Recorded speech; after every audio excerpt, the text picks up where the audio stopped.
Wow. We're finally here. Yes, we're finally here. Technical difficulties. This was a real technical. This was a real technical. This was the technical. Yes, this was the technical difficulty, as you say. But yes. So if you're just tuning in, you're not late. You're actually early. you're right early along with us. So we're gonna get right into tonight's Chronicle, and then a little bit later on, we're gonna do the weekend recap and our style reports, and yeah, go from there. But tonight's Chronicle for this Monday, February 9th, is entitled Soul Food. Soul Food. Do you like soul food, Miss Baker? And this is Sean Mack along with the Danielle Baker. The Danielle Baker. I absolutely love soul food. That's the best kind of food to have because it's coming from the soul. It's nice and delicious. I definitely do agree with that. So let's get right into it. Our guest is none other than the owner of the land of the Kush. And I've been excited about this one because me and Ms. Baker actually tried the restaurant out. I'm happy. Yesterday. I bought the food and I wanted you to get the whole. Oh, we got the whole effect of smell in it. here. Exactly. So let's do a big round of applause for Miss Nija Wright. She's the owner of the land of the Kush. How are you? I'm good. I'm having fun this evening. Oh, Seeing them good. in action, seeing them in the way that you can get to see them. Hi. Right. That's exactly what's going on. All right. So tell us a little bit about yourself and your restaurant. Okay, I'm Naja Wright. As Sean mentioned, I'm actually co-owner of the Land of Kush. Myself and my husband Gregory Brown own the Land of Kush, which is located at 840 North Utah Street, right off of Martin Luther King. I am from New York. Greg's a Baltimorean, born and raised, and the concept of the Land of Kush actually came from him. But a little bit about myself. As a New Yorker, I was into the whole promoting scene from the South Bronx, group in the projects, and all that good stuff. You got that Jenny from the Bronx with you. So I was into the promoting scene, entertainment, putting on shows and things like that. And when I got a nice job in corporate America, I actually got relocated to Maryland. And when I got down to Maryland, of course, I don't know anything about Baltimore, Maryland, and I happened to be in Owens Mills and, just getting a feel for, okay, well, what's the energy like? What can I get into next? So I went and got a physical while I was down here, and I was told that my cholesterol was high, and if I didn't do something about it, I was going to be put on prescription meds, and I don't do meds. I was about 33, 35 years old at that time, and I said, well, I gotta do something about this. So I started doing a lot of research, and of course, you had to cut down on anything that had cholesterol, which was the milk, cheeses, the shrimp scampi, all that stuff. So, but while I was working down here at Verizon Wireless, Greg was also working at Verizon Wireless. So we were on the same team as supervisors, and I got to meet and know him, and he started introducing me to these different type of foods. I knew about tofu. I used to eat tofu, black bean sauce, bean curd, that's what they would call it back then, and brown rice. I knew about all that. But he started to teach me about this whole veganism and what it is and what it's about. So after sampling some of his dishes and eating some of this good food, I went back for my checkup, and I was like, well, what did you do? Whatever you're doing, keep doing it. I'm like, okay, well, that's the way. So I said, So how did y'all actually say, what made you say, well, let's go ahead and turn it into a whole restaurant though? Well, again, it was Greg's idea, and what I brought to the table was my background in marketing and public relations and just that whole go-getter attitude, like, oh, we have this idea, and what we need to do to bring it to the market is we need to veganize soul food, because our people aren't going to eat it unless it tastes and smells good. Right. So when you think of vegan, a lot of people think of rabbit food, your carrots, celery, and all that stuff. It's a whole, and there's so many things out there that we can eat. It's unbelievable. You got all types of fruits and different vegetables, and go out to Fruit 40 at H Mart, and you'll see what I'm talking about. So just having that advantage of playing around with different recipes. You could just Google stuff. So we just started Googling, vegan spinach lasagna, or vegan. I even did a vegan brownie with some vegan marshmallows. No, so you start learning how to make some of this stuff and playing around with different recipes. And we did some festivals. We did the African American Festival for the first year. And as you know, probably 99.9% of that market, their meat is. They want their fish and their chicken and all that stuff. But we went out there, we sold out for 3 days, just simply allowing people to sample the food and putting reports out on, you got to reduce your red meat. And people were amazed. I'm talking about 3 days sold out. Look, what you got? Yams, you got collard greens, baked mac and cheese. You make your own cheese, vegan ribs. What are you talking about? Right. So we did it the second year. We did the African American Festival, and that year Artscape called us because they were doing their green section for the first time. And they called us out there, and we were across the street from the Charles Theater. It was a parking lot, so we had a spot out there. And I could tell you, folks were waiting 30 minutes for the food. Wow. And we came out with a totally different menu. The menu was basically, we had to cook without gas, so that was a different way of cooking. Right. So we just came out there with a grill, some vegan meats and fruit, vegetables and skewers, dumped them in the barbecue sauce. We had wraps out there. People waited 30 minutes for that sounds stuff. good. Just listen. So the first question out of everyone's mouth, where are you located? So that was it. We had to look for a location. And at that time, I was collecting folks' email addresses and all that information, collecting data. Where would you like us to be? You hear Randallstown, you hear the Dundalk, you hear different sections. But the home was going to be in Baltimore. We had to bring it to Baltimore because our folks are in Baltimore. We wanted to hit that demographic and be there for our folks. So in 2010, June 2010, we got a location, 840 North Utah. And in January 2011, we opened for business. And awesome. We're on our 4th year. I can tell you that we've had so many people bless our spot. We've had Angela Davis down there. Stevie Wonder was there last year, 2 days in a row in April. We got the opportunity to serve Russell Simmons at University of Baltimore the 2nd month we were open. Nice. We have the cast from The Wire comes down, so Baltimore's own. The Wire cast members come down. We've had Professor Greff, Charles Dutton, the Rock, also known as Rock. He comes down when he's in town. And then just all walks of life. Politicians, former mayor, Sheila Dixon comes in, and we've had Catherine Pugh. So it's just a different vibe out there, different energy, and we're just having a good time in this year. So, and another thing that's happening is folks, you got brokers and realtors that are coming to us, and they want us to see different spots. So it's like we're not looking for anything anymore. People want us in certain spots, so we get to sit down in these developmental meetings and see what's going on and how we fit in, and it's a good feeling. That's really good. So when you talk about soul food, vegan food is the soul food. It's the pure and intense soul food. It's the food for your body and it's food for your soul. That's nice. I saw something that Erykah Badu said about that in an interview that she did. Vegan food is the soul food. Wow. Now, do you find that majority of your customers are more vegetarian or not vegetarians, or what do you think? We got a mix. I mean, if I was to do a survey, I'm not sure what we would come up with. A lot of our folks are vegan. What surprised us is one year there was a heavy metal festival. And the audience from that festival took over the restaurant that entire weekend.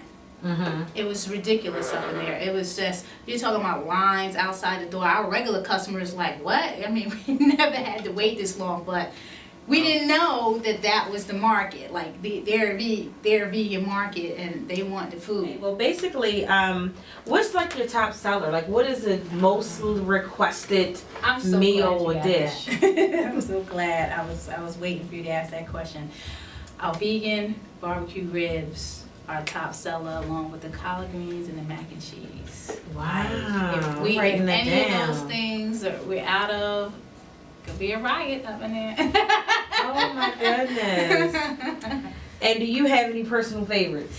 Yes, my personal favorite is I like the lentil burgers. Those are made to order with kale salad and our rice and veggies with some mushroom gravy over the lentil burgers. That's my Nice. favorite. Now, what are lentil burgers? Lentil burgers are burgers made from lentil beans. So Oh, okay, you cook okay. the I've lentil never beans, heard of that you before. Yeah. you I've never pat heard it that into before. The burger, and yeah, you're good to go. There goes your protein. Oh my goodness. Now, I've heard that you guys, sorry about that. Go. I heard that you guys are known for your shakes. So when I was there, like literally, like everybody that came in Smoothie. got a shake, Yeah, smoothie. got a smoothie. Yeah. Excuse me. So the question I We have get for into you, the shakes at some point. So, Okay. Yeah. now, do you have a favorite smoothie? Oh yeah, my smoothie has to have it's like a banana, peanut, maple crunch. So you got your banana in there, your maple syrup, walnuts, and I usually like it with almond milk. Sometimes we have the chocolate almond milk, so I may have it with that. Yeah. Nice. And the peanut butter. Did I forget that? Peanut butter or soy nut butter, either or. Oh wow. It's not soy, it's sunflower butter. It's soy nut, sunflower butter or peanut butter. She make me feel like I'm growing. Like I just That grow is like my 3 favorite. inches. Like, I Like, go down there and I got personally tall. make that myself. Aw. And it's funny because I was doing that, and then we had a customer say, "Well, what is that you're making back there?" Like, because it wasn't on the menu. Uh-huh. You know, we didn't have it like peanut butter or something. It Right. was just like fruits and vegetables and your bases. So I'm down there, working with the master blenders and stuff. And they're like, "What is that you got there?" I'm like, "Oh, this is my maple nut crunch." "Well, I want one of those." Oh, gotta put it on the menu. Right. Now, how often does that happen? Where you actually create, like, you just playing around and you just create something, and then you like, wow, this is good. Let me sample it with somebody and see. We do that all the time in the Okay. restaurant, especially Greg. 'Cause Greg's always playing around with something. He has this Benin dal that's really good. It's also like a yellow split pea that people love. So Okay. he had some on the line today. So and the curry eggplant. So that's because I'm not big on the curry chicken, but the curry eggplant. Oh, Mhm. I'll have some of that. Oh wow. Yeah, so a lot of times we play around with different things, and we have cooks in there that play around. Okay. And if it tastes good, we may allow Oh, sampling for for it, the yeah. customers and put it on the menu. I How- think that's how we got our carrot tuna. Because with the carrot tuna, we're juicing the carrots anyway. So now you have all this pulp. What are you doing with it? Oh, we can make a tuna with that. Put some vegan eggs and chop up some red and green peppers, and now you put that as a side. You can have that with a kale salad, or I usually have it with some bread, crackers. Nice. So yeah, we come up with a lot of different things. I in there. see. So how many cooks do you guys have? We have 4 cooks. Greg is the executive chef, Okay. and right now we're running into a rotation where anyone we hire, at some point you can get into the kitchen if you have a passion for cooking. Because Okay. we like everyone to be well versed. Nice. That makes the sense. front, you know how to do the salads, you know how to do smoothies, and you know how to cook. Okay, you need to flip something too. You know what I'm saying? So, yeah, so we're trying to work that out so people are well versed. Now, is it hard training? Because I know a lot of times when you are opening up a restaurant, you get the business actually started, and you kind of create your own like menus and stuff. Is it kind of difficult training the cooks to get to that point of seasoning how you season? Or, Oh yeah, Okay. I sample a lot of the. Well, I'm one of the testers, of course. When Are something's you on honest? the line, Are you honest? I'm very honest. Okay. Yeah. I blow it up like, okay, well, this didn't taste like yesterday, and I know that Greg didn't cook this, so we're not following the menu. And if we get feedback like that, like if things are inconsistent, then we bring it back to the kitchen, like, okay, y'all gotta be on the same page. Right. So yeah, so I know, pretty much like, oh, this is definitely a Greg dish. Or, oh, this is decent, I kind of know who probably cooked this. Or, if it's not done the right way, okay, somebody slagged off the day.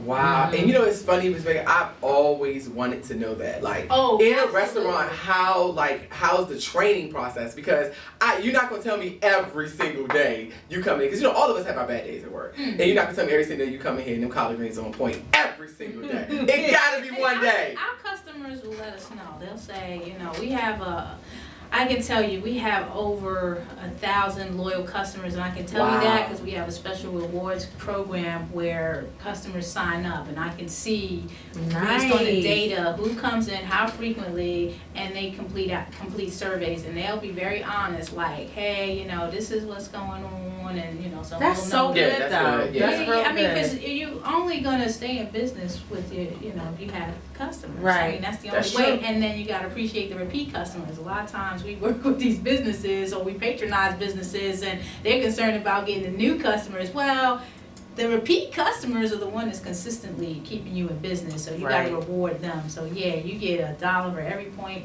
you spend, or a point for every dollar you spend at the Land of Kush, and you get award certificates, you get birthday coupon, all type of stuff. So we want to keep you coming back, and we want to keep you happy. Nice. Wow. How did you and your husband come up with the name, the Land of Kush? Yeah, that's Where cool. did that come from? Greg's is, he studies the African diaspora. So Kush is an ancient African civilization, like a few hundred years before Christ. So it's a civilization, it used to be called Nubia, along the Nile River. Okay. So, you know, people may relate to it as the Kushites in the Bible. So it's the Land of Kush. So when your customers come in, how often do you get that question? All the time. Okay. Y'all should have business cards now. And Kush, you know, we also get the Kush, like, oh, Land of Kush. People were taking pictures of the logo, like, yeah, Kush. You know, and then we learned that Kush also means happy in India, so the land of happy, so that was good to know. Oh, Good nice. name, yeah. Very nice. So, now I know you guys pretty much are based in Baltimore. Have you ever thought about probably branching out? Maryland or just Baltimore? Yeah, Maryland, like. I've always thought about California. It's interesting that you ask that because we get people from all over the world that come to the Land of Kush. So when I say the world, I'm talking about Ukraine, Australia, if Canada comes down. Wow. That's our next door neighbors. So we get people from all over the world. But when people from California come, we're talking about the West Coast. Right. I would think they got plenty of restaurants out, plenty of vegan, you know. Yeah, definitely. They come out like nothing like this. Y'all need to come out to Cali. I'm like, oh, that may be an option. You know what's so funny? I feel the right connection already. That's what you gotta do. You gotta build the connections. That's what it starts. It takes one. They say that because that's like the land of You need vegetarians. to make sure you're getting their emails and all that. So when you finally get out there, we here for y'all. Exactly. That is so interesting because I know, even when I was just telling, you know, a couple of people about the show, and I was just like, hey, you know, this is what it's going to be about. And as soon as I say, you know, vegan or vegetarian, they're like, okay. But then when I throw the soul food, really? How do you do that? And I was like, well, I don't know. I'm curious to find out myself. So I was like, I had to go. I have to go. Like, I'm just curious because I've never. What day did you go? I went Sunday. I went yesterday. I went yesterday. What time did you went yesterday? What time did you go? I went like 4:30. You went after the brunch. Yes. Okay, did you have the brunch? Did you go during the brunch? Because the brunch is from 12 to 4. Yes, I was there during that time. I got there around 1:30. Okay, so you was early, yeah. Yeah. Did you have the brunch or what did you have? I actually had the spinach lasagna. Okay. And that's a favorite on the weekends. People can't wait till the weekends. Really, yeah. I got the spinach lasagna. I had the yams, which I love. They were very, very good. My daughter had soul food. Yep. Yeah. It's vegan. As long as you're not putting, let's say, marshmallows on it. Okay. You have to use vegan marshmallows. Some people cook yams with the marshmallows, then it wouldn't be vegan. But yams, that's a vegetable. So. And you see, people don't even know. I think some people probably don't even know that. Is vegan. They're vegan if you're not putting the smoked turkey in them. So what's the? Now you know. You go to grandma's house, man. You know. I already know it's with a C. What? When you see that neck bone bouncing up and down, you already know. But I will say the collard greens, before you say something, Ms. Big, I will say the collard greens. I told her, I said collard greens on point. I would say that, yes, I did. So we had, like, my boyfriend, I think he got, like, the curry chicken, My daughter was, she had the macaroni and cheese. How old is your daughter? She's 5. Yeah, my daughter's 3, and she could eat mac and cheese every day. Like every day, she wants mac and cheese. You're like, enough already. Like mac and cheese. Wow. We get mac and cheese and drummies. Okay, you better eat some of these queens. Now, what I probably should have, I didn't know the barbecue ribs. I probably should have. Well, you got some down. Yeah. You got the ribs. You got the signature item, ribs, mac and cheese, and the collards. Nice. Okay. Awesome. We're going to be digging. Now, how often do you go home? Okay, so when you go home, how often do you cook at home? Because I know a lot of people that are in the fast food or in some type of restaurant business, and they're just like, especially if they're cooks. I can't. I can't go home and cook the same thing I just got finished cooking all day. Well, I'll tell you this. Before I was pregnant, I was cooking and baking more so than after I got pregnant and had my daughter. When I want something different, I'll cook. So I'll do my spaghetti with all types of different vegetables and the vegan ground beef and a special sauce. That's my favorite thing because it's easy to do. And I know my daughter's going to eat it and have all her vegetables with it. So I'll make that, and I'll also do like a vegan French toast on the weekends if I don't want to do the vegan brunch that they have downstairs, the pancakes. I want vegan French toast. I'll do that, with some oranges and some veggie sauces. So I will cook upstairs. Okay. Yeah, I will. Nice. Yeah, we live right above the restaurant. So that's even better. Now, I've known people that said that could be a blessing and a curse at the same time. Yes. They know when you home, that type of thing, or something going on, you got to go right downstairs. How does that work? Is that... Well, that was all in the plan. We willed that to happen because in my mind I was thinking, okay, well, if Greg is really running the restaurant because he's cooking and he's operating the restaurant, he has to go get the produce and all of that. Him running to the restaurant that's 30 some odd minutes away. Right. I said, in order for me to invest in this business, we gotta be living in it because I can't. Because then 9:30, 10:30 becomes I don't see you till 12, 1 o'clock, and that probably could put strain on a relationship, especially when you're starting a family. You know what I'm saying? So it's the best thing that could ever happen. And yes, he may run downstairs all the time and visit people and whoever's calling or whatever. Me, I might say, well, did that person make an appointment? You know what I'm saying? Or I may look on the camera and I was like, oh, okay, I could go see that person right now. I'm with my baby. We resting. I'm not gonna run downstairs. So I have that luxury to do that. That's good. But for the most part, it's balanced. You feel like it's balanced. Yeah, it's balanced, and it's good when the weather is bad because there are folks that will come out during the blizzard that can walk around the corner and they'll know that we're open. That is amazing. I've always wanted to know that as well because, honestly, the only thing I ever know that always is open is the 11. The 7-Eleven. The 7-Eleven will always, I'm like, how y'all get to work? Y'all got a back room? They slept there. Exactly. Right. But now I know if you get hungry, you're able to make it out. You go to like 363 days in a year. No, that's right. So Thanksgiving. And people still call us on those days too. They're like, are you guys crazy? You're supposed to be open on these days. Now Thanksgiving, do y'all take orders? I'm curious because I know you catering orders. Yeah, we do a special a vegan turkey gravy and mashed potatoes, garlic mashed potatoes we did this year and the stuffing. So yeah, we get a lot of orders. Thanksgiving, vegan folks that may want to bring stuff to their family who may not have vegan dishes with them. So yeah, absolutely. Wow. What exactly would you tell for the listeners the difference between vegan, this vegetarian just only no meat? Like what's really vegan really is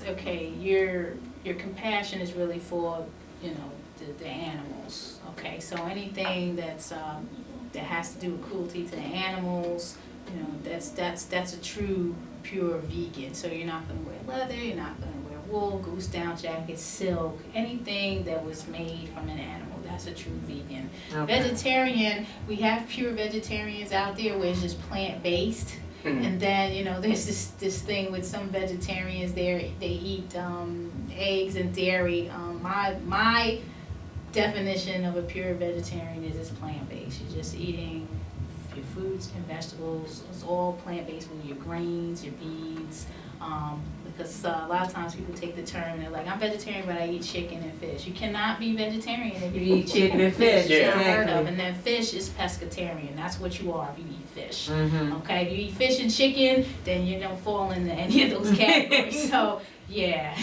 Wow. It's funny because like when I be hearing these names, I be like, oh my goodness, I feel like I'm back in the what was it last week when we were talking with the fraternity sorority? So I be like, they be spitting it out, vegetarian, pescatarian. And I'm like, okay, y'all know what? Actually, Like, the vegetarian, there you may hear terms like lacto-vegetarian, which means it's a vegetarian that consumes milk, or octo-vegetarian that person consumes eggs, or you may hear lacto-octo. I have never heard Lacto, those. because it's lactose, and then Right, octo right, is right. egg. So you'll hear that. Those are real clinical terms Okay. that clinical people will use. You know, if they say vegetarian, okay, do you eat eggs and milk? Okay, you're lacto-vegetarian, or you're pure vegetarian because you don't eat the eggs. So someone that says that they're Vegan. vegetarian, but they eat, fish or something like that, then really, vegetarian, pescatarian. right, pescatarian. If they eat the fish. And I wonder, do they really know that? Like, do you really know that? Is Oh, that they the only thing that say- you learned was I was a vegetarian, but you may be a pescatarian? I sat down with a gentleman at the restaurant a few months ago, and he's like, yeah, I'm vegetarian, I eat but I eat chicken and fish. And I said, well, technically You're not a Yeah, vegetarian. you don't. You can't be vegetarian. I mean, you can call yourself whatever you want. I'm just saying, in terms of you going out into the world, some Right. people attack if you say you're a vegan, and then they see you with leather boots on. Like, well, you're not a vegan because you have those leather boots on. Okay, well, I Right. might have had these before I became vegan. Those my You know good what I'm saying? boots. It could get real serious out there. Wow. I didn't know that. I didn't know they could. I mean, I know that people take it like very Like that, serious, like but that. I did There's not some know radicals. down to like the There's some clothing and all that too. Yeah. Vegan, if you look up the term, is any exploitation of animals. So your goose downs, your wool coats, your leather coats, furs, all of that. If you're wearing that, then you're not vegan. Okay, so I'm gonna be That's bad. bona fide, yeah. I'm gonna be really bad. Do you ever cheat? Do I ever cheat? Do you ever cheat? I think when I was transitioning to vegan from vegetarian, yeah, you have your mama's baked mac and cheese or something like Okay. that. That's the transition now that I've gotten over that whole palate thing about cheese. I don't miss it, and I think it's just your palate starts changing. You don't want it anymore. Like I used to Okay. be a big pizza person, and it's like I don't even think about that anymore. I don't Okay. even think about pizza or cheese or anything like that. Mm. I think my body is just. You got When I was used to it, transitioning yeah. off of fish, I had some shrimp somewhere at a restaurant, and I was like, oh my God, I can't do it. Like my whole body just started getting nauseous. I'm like, and I was surprised because I used to love fish. And I'm like, it was shrimp. I used to love it. And I'm like, what's going on with my body? Like my body is like, no, you don't. You're not gonna do this. Like, well, we're gonna just regurgitate all that. So I'm like, oh, okay. So my body started feeling like that, and Okay. we have a hip hop fish and chicken on the corner. And when they came on for the first time, and I smelled that grease, I was like, oh my God. And then I was pregnant. I was like, I'm gonna die out here.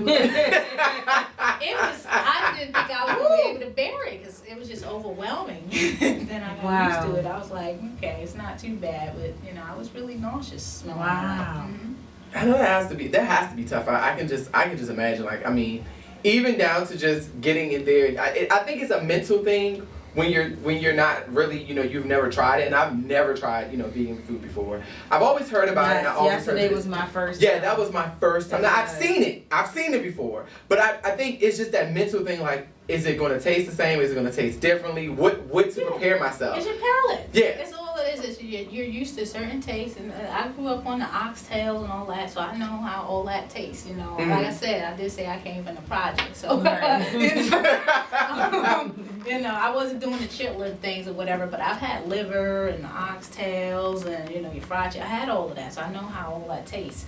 But once you start transitioning into a different diet, buds start changing, and so does your body. Your body starts responding in a certain way, like, oh, this is not good for me. I mean, I used to be a soda junkie. Mhm. You know what I'm saying? it's like, I don't think I can bear the soda now. I think my whole esophagus will tear up. You know what I'm saying? So, you know, it has to be a light carbonated soda. It can't be like Coca-Cola, Pepsi, or anything like that. Right. You know, just give me a junior ginger ale and I'll still you know, so your body starts to change. And Okay. it starts to evolve into something different. Now we're accepting this type of food. And yeah, you know, you don't really want to go back. I mean, some people may come and they go back. True vegans usually don't go back because they're doing it for the animals. Okay. You know, so that's Yeah. always in the back of their mind. Like, is this going to impact the animals negatively? And when you pick up anything, you know, anything to drink, to eat, or whatever, you are making a decision, and that decision can negatively or positively impact your health, Mhm. the animals, and the environment. So, you know, it is a decision that you are making every Right. time you Yeah. consume. Well, how long did it take you to transition? For me, I would probably say about 3 years. Mm-hmm. You know, to start from the cholesterol All the way stage to, all the mhm. way to, okay, it's just because when I was pregnant with my daughter, I'm 43 now. I had her when I was 40. I was full vegan. So she was vegan in the womb. She's vegan, you know what I'm saying? So I went through that whole, I was 100%. You look very good, by the way. Yeah, I mean, your skin's like glistening, so I'm just like, yeah, like. I know, I told yeah. her that too. It's I mean, it does. It's interesting. Like I don't know.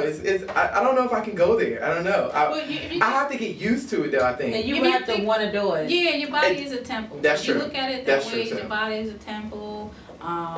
And whatever you put into it, understand if these animals are stressing, you may want to look at some videos like Earthlings or Food Inc. or Cowspiracy.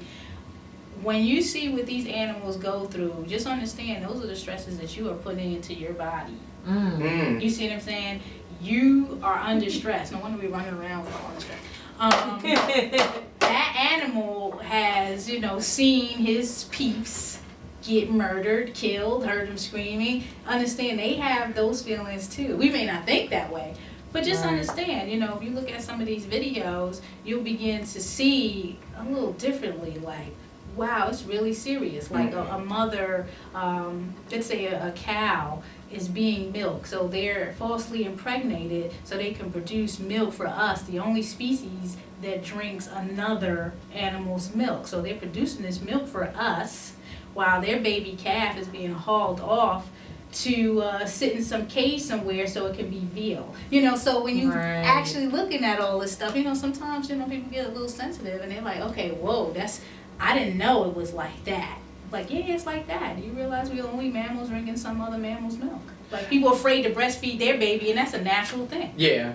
It's so funny that you actually said that, because I remember being in high school, and it was that one video that I think everybody always ran from, the abortion video. And it's like, once you see the abortion video, that just changes everything, your perspective of everything. And I think it's the same thing with that. When you see it, it's like, oh, Oh, wow, yeah, like yeah, I know I what didn't you're know talking all, I didn't know all that. Yeah, well, Yeah. do you understand that a chicken's egg is that abortion? Mm-hmm. That's what you eat, and then Wow. respiration. So, you know, I mean, when you see it like that, that's a chicken's I think I made some menstruation.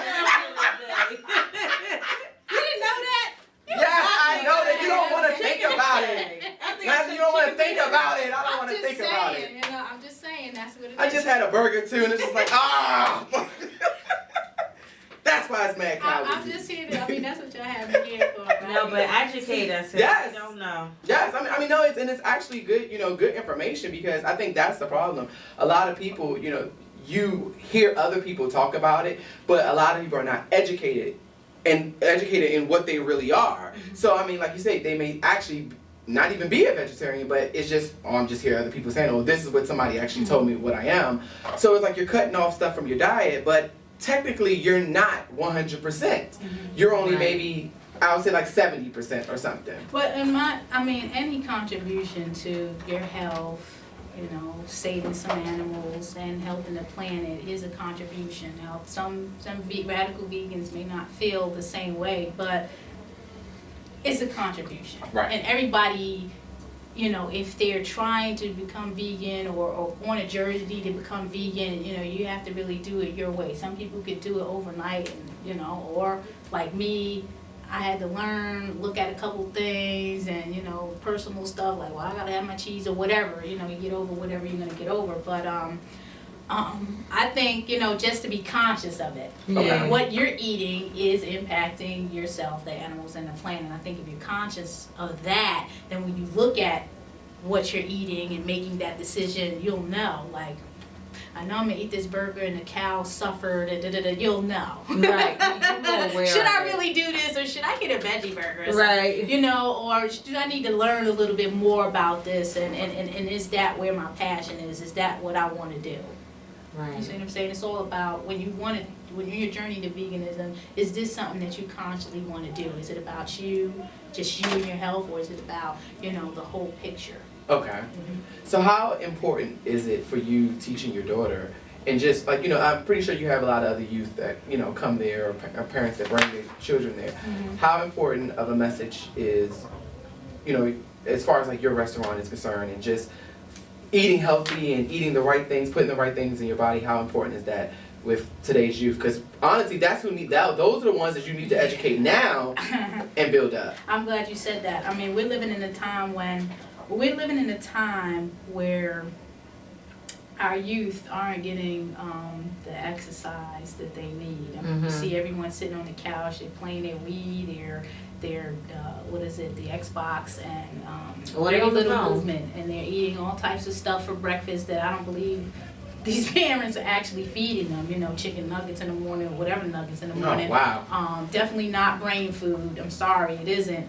And it's sad. So we definitely are working on launching a program. We're coming out with the Black Vegetarian Society of Maryland, and the plan is to work with the schools and educate youth and even the parents on the importance of, health and nutrition for your kids starting at a young age. My daughter, they say it at the daycare all the time, like, she is the most healthiest, like, she rarely gets sick. I mean, she's getting sick, she caught it from somebody else. You know what I'm saying? She is there every day. She's very active, has a lot of energy, and very strong. Like, I'm scared sometimes. Like, look at me. I'm like, oh my God, I'm gonna be scared of her when she gets big. So just very strong. So, we have to attribute that to not just the parents' genes, but what she's eating. It's important. Our children are dying before their parents. I mean, we're talking about, they're getting diabetes and, heart disease. I mean, I see kids, they can barely walk at a young age, and it shouldn't be happening. And I'm sorry to say, it's the parents' fault. Wow. Parents that's need true. to do something about that. And if you're big, you shouldn't allow your child to be big. You Right. know what the complications are. You know what you're going through. Why would you put that on your child? I think it's a little selfish. I mean, that's just my opinion. Yeah. So we have a major job to do. The children are our future, and you need to be healthy if you want to be wealthy. I'm sorry. I know, As you're much right. money as you No, want, you're like, right. you cannot spend it because you're, sitting up with respirators and all that. It's not even worth it. So health is wealth. No, that's true. Who wants to be That's sick? true. I don't even remember the last time I had a stomach ache. Wow. Yeah, I don't even know what that is. See, because a lot of it is because you put right. You put those vitamins, those good vitamins. Yeah, headache stuff. I don't like being sick. When I'm sick, it's a problem. Like, it's I'm either drained because I'm doing too much stuff, but I don't feel like that. People, my stomach, and I had to go to. I don't go through all of that. Wow. And I don't want to. I know we're wrapping up. I guess got one more question for you. I'm not sure No, what go you ahead, have, go ahead. what are some of the benefits of, changing over? I know earlier you spoke about the cholesterol. What else would it be? Would it be something with calories or sodium? Like, what else are some of the benefits of? The benefits of eating healthy in a vegan diet. You get a lot of energy. It's just a lot of energy, and you talked about the skin, the clearing up of the skin. Your mental clarity and the way that you think about things change. You know what I'm saying? Wow. So I don't know. I don't like really know how to more in describe tune, it. kinda like real clear sharp, and in tune. mentally. Exactly. So not that foggy feeling. And again, you can get overwhelmed with a whole lot of things, but you're able to still get clarity and all of that. You may need some rest or whatever, but I think it's helped me out Awesome. in that regard. Okay. Mm-hmm. Tell us again how everybody can get in contact with you and your restaurant. I'm Nadja Wright, the Land of Kush. Our site is landofkush.com. We're located at 840 North Utah Street, right off of Martin Luther King. We have a Facebook page, The Land of Kush, at Twitter, at The Land of Kush, and also Instagram, The Land of Kush. And our number is 410-225-5874, 410-225-KUSH. Thanks again for having me. Oh, no problem. Thanks for sticking around with everything. Thank that you was for bringing us some happening food today. that we're gonna tear up That's another tonight. benefit, patience. What? Oh my goodness. Yes, you can say that 3 times. Right. I think we've been wearing that shirt for the last couple of weeks. We still But you know what? I mean, hey, you gotta keep pushing through. That's all you can do. Thanks again. Yes, thank you.